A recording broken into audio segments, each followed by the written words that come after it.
Cabinet door is now remounted, so it's no longer looking like a big gap in the mouth.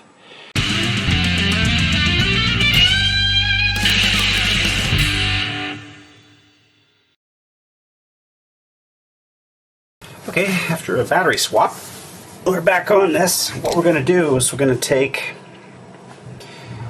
this filler, which we've made from the sawdust created by removing there's a broken off screw in there. The head twisted right off. Here's the head, right here, and here's the shank of the screw. That's unexpected pleasure of doing work on older homes, stuff like this. So I ended up having to dig it out, use a pair of needle nose vice grips to get the shank out, but I created a massive divot. Now I bored out the screw hole and stuck a chopstick in there, so that's going to set up for a day. But I'm still confronted with this massive crater, so what I did was I took the sawdust, some white glue, and now I'm going to just load that into the crater and let it dry.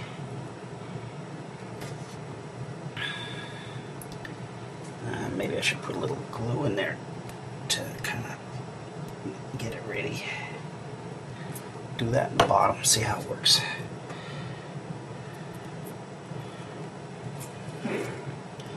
Not very scientific, you just load this stuff in there until the hole can't accept anymore.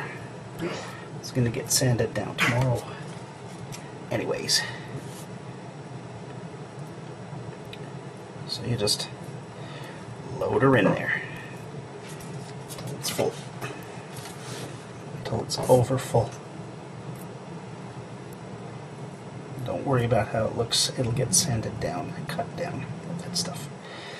But you do want to make sure you don't have any gaps. So squish it around, make it all nice and gritty.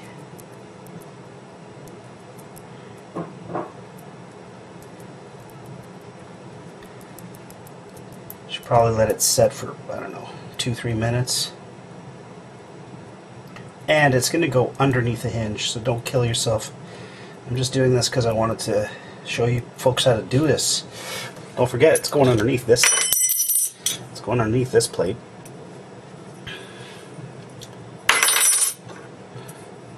I believe it's, yeah, that should be this direction, but we'll double check against the other guys.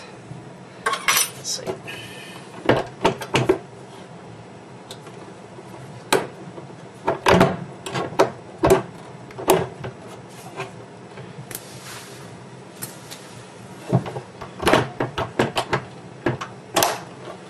Oh. Alright, so that should do it. Now a little tiny bit right there.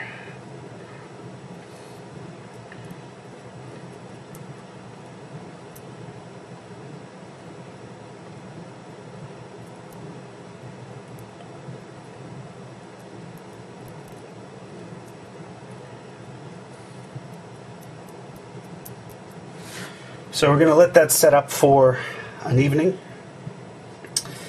I stuck toothpicks in the other hole, so that'll be nice and full.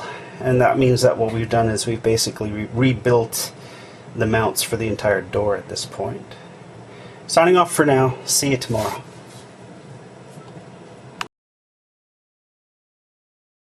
We're on the final stage of the cabinet door repair. You may recall that this door hinges were not working all that great, and it had a lot to do with the fact that if you take a look at that upper hole there, you'll see that it's no longer circular. So what I did was I banged a chopstick and a couple of toothpicks into there, only to find out that the rest of the holes were not so great. And when I was taking the top screw out of the bottom hinge, the head broke off. So this has become a real adventure in hinge rebuilding, and what we're going to do today is finalize this, because Mrs. Maker is sick of looking at a set of cabinets that looks like there's a tooth missing. So I'm going to fix those up today. I think this might take half an hour if things go okay. And then I'll be able to rehang that door and hopefully square it up with the other two, and it'll look nice and the kitchen will be all hunky-dory. So off we go. Basic process is to shave those off as flush as you can, and then scribe the line for the new hinge screw, which I've done, center it up, drill a pilot, which I have done. It's the bottom that needs all this done. So that's where I'm going to be doing a little bit of fast forward action coming up right now.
And there we are. The cabinet doors are mounted, and while still in need of some adjustment to sort of make the gaps between them uniform as best as can be done with 30, 40-year-old cabinets, cabinet door is now remounted, so it's no longer looking like a big gap in the mouth of the kitchen, which is starting to come together. And we'll see how many more tweaks we can apply. I will go and play with these doors now and try to make that gap between them uniform. But as you can see, the doors are sagging in a big way, and that's just decades of swinging in and out, in and out. There's only so much you can do, and with these older homes, sometimes you just have to make the best of what's there. But I'm pretty pleased. I mean, it's up. Now Mrs. Maker is no longer steering into the underside of her sink, which was getting her down.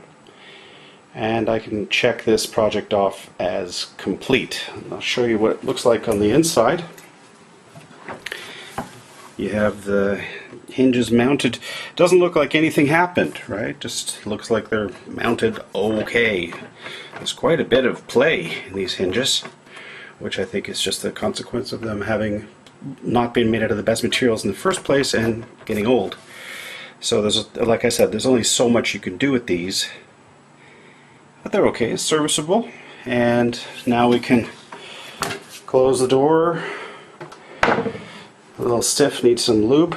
And then from 10 feet, looking pretty good. From 2 feet, looking okay.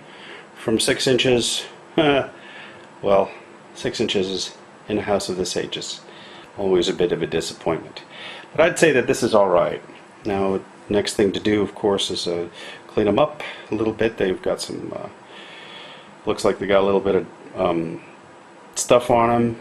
Wipe them down, show Mrs. Maker, collect my moment of praise, and then she'll, of course, direct me towards the 1,000 or so other things that she wants done.